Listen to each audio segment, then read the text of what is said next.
Good afternoon ছাত্রছাত্রী সবাই। তোমাদের কাছে বিশেষ করে ক্লাস 5 যারা, তাদের কাছে আরো কিছু সমস্যার সমাধান নিয়ে আমি আজ হাজির হলাম। বিশেষ করে দেখো, ক্লাস 5-এ আমি প্রায় দেখেছি পড়াতে গিয়ে যে সমতুল্য ভগ্নাংশ একই হরবিশিষ্ট করতে গিয়ে এবং পরস্পর মৌলিক সংখ্যা যাচাই করতে গিয়ে সমস্যাগুলো দেখা যায়। তো সেক্ষেত্রে যেগুলো সমতুল্য ভগ্নাংশ তৈরির সমস্যা, সেখানে ধরো তোমাকে একটা প্রথম ভগ্নাংশ দেওয়া থাকলো 9-15 এবং পরবর্তী ভগ্নাংশের হরটা দেওয়া আছে 20 আর লবটা তোমাকে খুঁজে বার করতে হবে।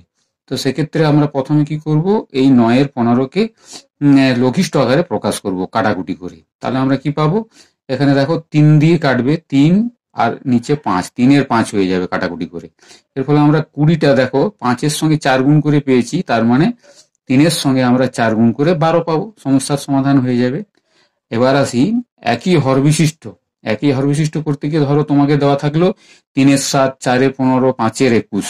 সেক্ষেত্রে আমরা কি করব, হরগুলোকে লসাগু করে নেব। লসাগু করে নেওয়ার পর যেটা বেরোবে সেটা আমরা প্রত্যেকটা ভগ্নাংশের হর হয়ে যাবে। এরপর এটা আমরা সাজিয়ে নেব। এর ফলে 3-এর 7-এর সঙ্গে, যেমন ধরো 7, 15 আর 21, এর লসাগু আমাদের কি হবে, এর লসাগু আমরা যেটা বার করব সেটা আমরা প্রথমে তাহলে 7, 15 আর 21-এ আমরা লসাগু কত পাবো, 105। এবার 7-এর সঙ্গে কত গুণ করলে 105 হবে, 7-এর সঙ্গে আমরা দেখো 15 গুণ করলে 105 পাচ্ছি, তার মানে উপরে 45। আবার 15-এর সঙ্গে দেখো 7 গুণ করলে আমরা 105 পাচ্ছি, তাহলে 7 4-এ 28। আর 5-এর 21-এ দেখো 5 গুণ করলে আমরা 105 পাচ্ছি, 5 5-এ 25।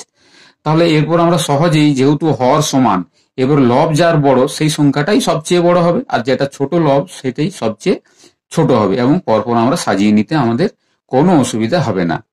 আর একটা পয়েন্ট, সেটা হচ্ছে পরস্পর মৌলিক। ধরো 10 আর 21 পরস্পর মৌলিক কিনা আমরা বিচার করব। দেখো 10, 21 মৌলিক সংখ্যা নয়, কিন্তু পরস্পর মৌলিক হতে তো বাধা নেই। পরস্পর মৌলিক সংখ্যার শর্ত একটাই, সেটা হলো যে তাদের গোসাগু হবে 1। ব্যাস, তারা যৌগিক হোক আর যাই হোক, কিন্তু পরস্পর মৌলিক হতে হলে তাদের গোসাগু 1 হতে হবে।